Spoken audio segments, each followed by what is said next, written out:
Hello everyone, কেমন আছো তোমরা সবাই? আশা করি তোমরা সবাই খুব খুব খুব ভালো আছো। আয়ুষিস টাইম স্টোরিতে তোমাদের সবাইকে স্বাগত। দেখো, আমি অনেক দিন পর আমার বাবার বাড়িতে এসেছি দমদমে। তো এসে নিয়ে আমি আমার মাইমার সাথে গল্প করছি এখানে ভিডিওতে। আমার মাকে দেখাচ্ছি, এই যে আমার মা বসে আছে আর আমার বোন এই যে সামনে বসে আছে। তো আমরা একসাথে এসেছি একটা কালী পুজোর নিমন্ত্রণে আমাদের পাড়াতেই। তো আমি এসেছিলাম, আমাকেও বলেছিল তুইও আসিস শোনাই। তো আমি এসেছি, এসে গল্প করছি কি করব। তারপর আসলাম কাকিদের ঠাকুর ঘরে। দেখো মা কালীর মুখটা, কালী পুজোই ছিল তো মুখটা জল জল করছে, মায়ের কি সুন্দর লাগছে না ঠাকুরটাকে। আর দেখো পাশে তিনটে ছোট্ট ছোট্ট গপু, গপু দুটোকে দেখে যেন একদম মন প্রাণ ভরে যাচ্ছে। আর কাকিমাদের ঠাকুর ঘরটা কি সুন্দর করে সাজিয়েছে। তো চলো এরপর আমরা খেতে বসবো সবাই মিলে। এই যে কাকুটা কথা বলছে সেটা হচ্ছে আমাদের পাড়ার একজন কাকু। ছোটো থেকে আমি ওদের সাথে হাসি মজা করে বড় হয়েছি।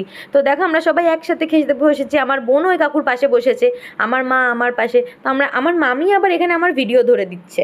তো আমরা ভীষণ হাসাহাসি করছিলাম, মজা করছিলাম। কী নিয়ে হাসাহাসি করছি মনে নেই, তবে করছিলাম। তো যা হয়, একে অপরকে বহুদিন পরে দেখার পর যা হয় সব আনন্দ ঠাট্টা মনেই পড়তে থাকে।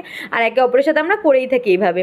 তো যাই হোক, এখানে খাবার দিয়েও দিয়েছে, পাতা দিয়ে দিয়েছে, এবার খাবার চলে আসবে একটু পরে। আর দেখো দেখো আমি তোমাদেরকে দেখাচ্ছি যে কাকু আমাকে কি একটা বলছে। তো জানি না কি বলছিল তখন, সেই মোমেন্টটা আর মনে নেই। তো খাবার চলে এসছে, দেখো বাসন্তী পোলাও, তার আগে বেগুনি এসছিল, কাশ্মীরি আলুর দম। আর এই যে বাচ্চা ছেলেটাকে দেখছে, এই ভাইটা হচ্ছে যেই বাড়িতে গেছিলাম সেই বাড়িরই ছেলে। তো ও আবার আমাদেরকে পাঁপড় দিচ্ছে, তারপর দিয়েছে চাটনি, আর ছিল পায়েস, সেটা আমি দেখাতে ভুলে গেছি। আর এই দেখো আমাদের খাওয়া দাওয়া কমপ্লিট, এখন আমরা বেরিয়ে যাচ্ছি যে যার বাড়িতে। তো চলো সবাই টাটা করে দিচ্ছে, এই কাকিও আমার ভিডিওতে আবার টাটা করে দিচ্ছে। তো তোমাদের সাথে আমার আবার নেক্সট কোনো ভিডিওতে খুব তাড়াতাড়ি দেখা হবে। আর আমার ভিডিওগুলো কেমন লাগছে অবশ্যই জানাতে ভুলো না। আমার বোনকে দেখলে পাশ থেকে হাসছে। তো চলো টাটা, সাবস্ক্রাইব করে দিও, বাই।